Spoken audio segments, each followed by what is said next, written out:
Olá, meu querido ouvinte, abençoado, abençoada, que legal que tu está aqui mais uma vez no canal. Deus te abençoe poderosamente. Independente do contexto que tu estejas vivendo hoje, eu te convido a cantar comigo assim, ó. Se tudo está difícil, adore ao Senhor, mesmo no sacrifício, dê a Ele louvor. Eu sei que não é a voz que tu estava esperando aí, com aquela finalidade, com aquele agudo, né? Mas eu tentei. Enfim, que Deus te abençoe poderosamente. E o motivo de eu estar aqui hoje é a gente falar um pouco sobre o dom de línguas. Lembrando que eu já falei, se tu procurar no canal aí, Dom de Línguas parte 1, parte 2 e parte 3. Aqui é apenas mais um spoiler sobre esse assunto aí, certo? Por que Deus nos deu esse dom fabuloso de falar um idioma que a gente não estudou, mas a gente pode falar nesse idioma com pessoas para evangelizar elas, ou a gente pode falar uma coisa que a gente não sabe o que está dizendo e está tudo certo? O que será que a Bíblia tem a dizer sobre isso? Vem comigo para 1 Coríntios capítulo 14, a partir do verso 9, que diz bem assim, ó. Assim vós, se com a língua não disserdes palavra compreensível, como se entenderá o que dizeis? Porque estareis como se falasseis ao ar?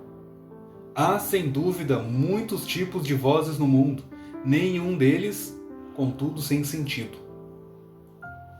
Então aqui, em primeira instância, ali no verso 9, se não disserdes palavras compreensíveis, como se entenderá o que vocês dizem?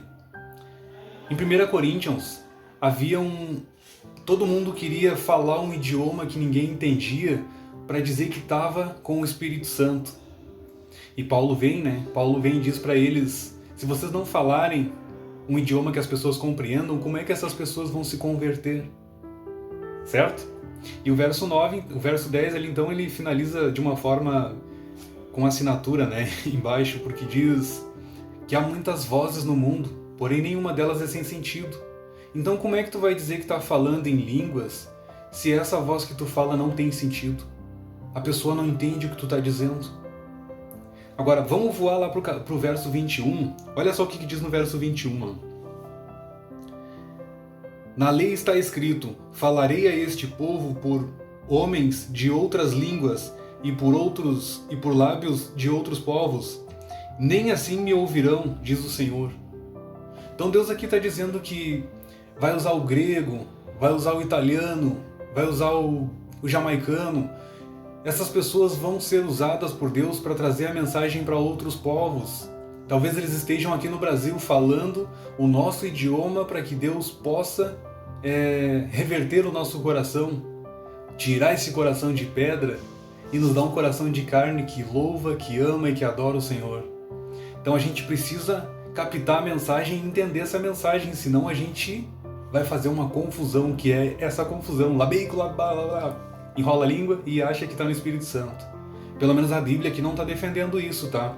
Eu não estou fazendo crítica, meu irmão, se tu acha que é assim o Espírito Santo. Recebeu o Espírito Santo e sai falando uma coisa que tu não entende, tá? Se essa é a tua fé, que Deus te abençoe poderosamente. Mas a Bíblia não defende isso, certo?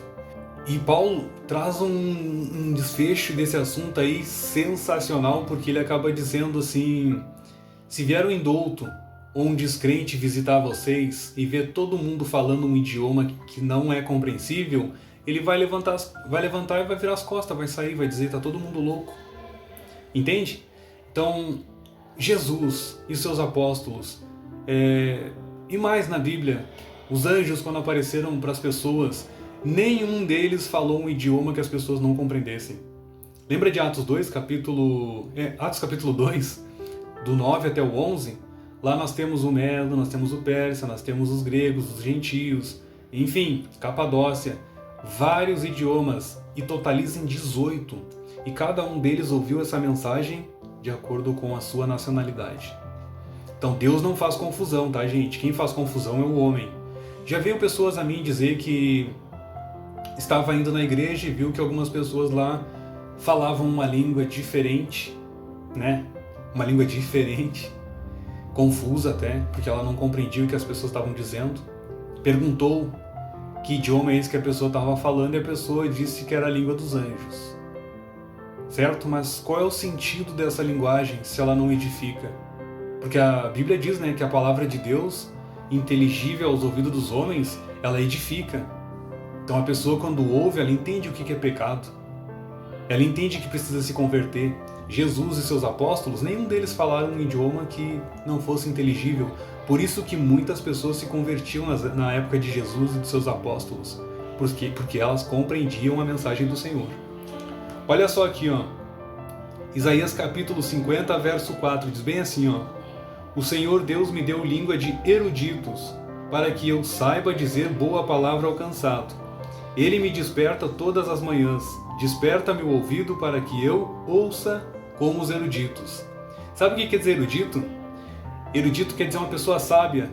Erudito quer dizer aquele que é inteligente. Então aqui o profeta Isaías, ele recebeu um idioma no qual ele pudesse edificar outras pessoas. Levando essa mensagem às pessoas, ele podia edificar outras pessoas. Entende?